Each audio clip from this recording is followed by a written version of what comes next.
It's time to sweeten things up with sorbet. It's December and in my house, that means it's time for holiday cocktails. And I'm making you 25 straight days of cocktail videos, so you're ready for any upcoming party or just to have an extra cocktail tool to get you through the season. And if you enjoy these short cocktail videos and want to be notified each day, be sure to hit that subscribe button as well as the bell to be notified. And for day 5, I'm making you a Raspberry Sorbet Spritz. And in the comments, let me know what your favorite flavor of sorbet is. Whatever flavor in the comments wins, I'll make a cocktail with that. So let's head to the bar and make this.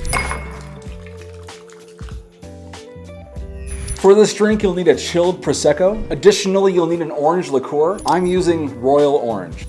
And the last major ingredient is, of course, raspberry sorbet. And for the garnish, I'm going to be using fresh raspberries as well as mint leaves. And since I'm making this drink into a chilled coupe glass, I won't need any tools for this drink, but everything I use in my bar is linked in my description, so don't hesitate to pick up any bar essentials you might need. Starting with the chilled coupe glass, I'll be adding in 2 small scoops of raspberry sorbet. Next, I'm pouring in 1 ounce of orange liqueur.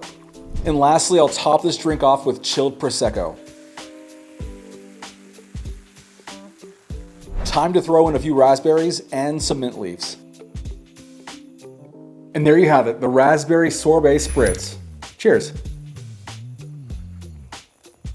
That is really good. A lot of raspberry going on, obviously, because this drink has raspberry sorbet and raspberries, but it's really balanced well with the Prosecco. You get the nice bubbles from the Prosecco and the nice sugar from the fruit, and that sweetener is that sorbet. Either way, this drink presents really well, and it tastes just as good. So I highly recommend trying this. Pick up some raspberry sorbet, or really just any sorbet you might like, because I can't see there being any wrong answer to this drink. And I hope you enjoyed this video, and in the comments, let me know, would you try this drink? If you have tried it, do you love it? Do you hate it? Additionally, please consider hitting that subscribe button as I put out new videos and shorts each week. The support means a ton. Until next time, cheers.